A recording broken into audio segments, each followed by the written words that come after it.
Сумугуш сагалиты цар барыш заражается балхар царцевала больничных постоянно атмостицала.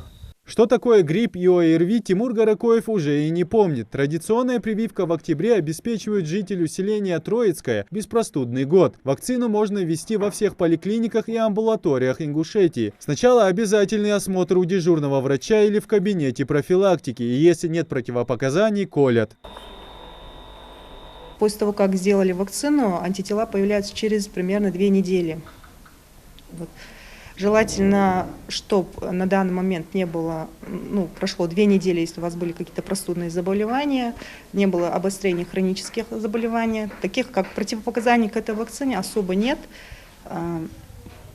только обострение каких-то инфекционных заболеваний и хронических каких-то заболеваний.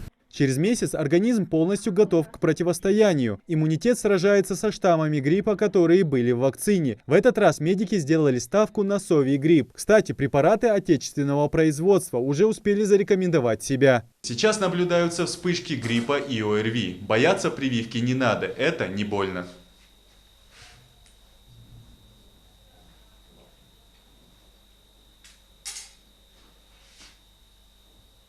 Сегодня в паре с прививкой от гриппа предлагается сделать укол и от коронавируса. Ведь в последние пару лет эти заболевания работают в тандеме. Ковид выбивает из обычного ритма жизни, а после лечения приходится бороться еще и с последствиями. По словам медиков, важно привиться тем, кто работает с большим количеством людей. Сейчас в амбулатории очередей нет. Большинство граждан селения уже побывали на приеме. Сейчас уже у нас практически большинство уже привито от коронавируса.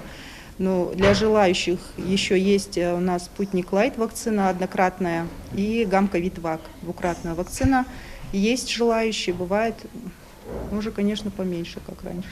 Важно то, что привитый организм сражается с гриппом и коронавирусом абсолютно по-другому. Он защищен, и даже если человек все-таки заразился, болезнь после вакцинации протекает гораздо легче. Идрис Ижиев, Магомед Дидигов, Новости 24.